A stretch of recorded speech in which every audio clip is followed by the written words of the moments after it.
সেই সময় হঠাৎ করে সিএনজি থেকে আমাদের উপরে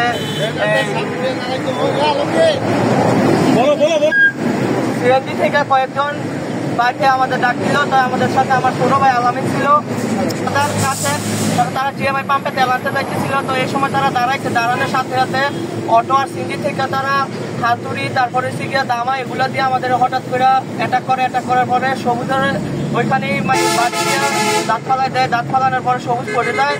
এখানে অনেক বাইরে ছাত্র দিয়ে তারপরে আমি আমাকে লড়ানোর পরে আমি দৌড়ার পরে আমারও হাতুড়ি দিয়ে কোবাইছে, পরে হাতে পায়ে দুই হাতে অনেক মানে বাইরের পরে তারা আমারে পালাই দিয়ে মানে মারার উদ্দেশ্যে, একেবারে মেরে ফেলার উদ্দেশ্যে তারপরে যখন আমি পড়ে যায় তারপর তারা তাদের মতো চলে যায়।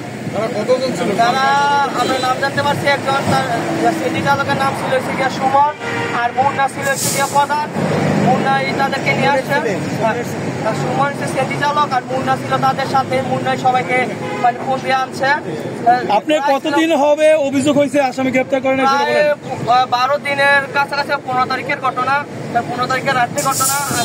এখন একজনকে গ্রেপ্তার করা হয়নি। আপনি কি চান? আমরা চাই যে তাদেরকে দ্রুত ধরে শাস্তির ব্যবস্থা করা হোক, কঠিন শাস্তি। যারা আমাদের মেরে ফেলার উদ্দেশ্যে এরকম কথা, তাদের কঠিন শাস্তি চাই।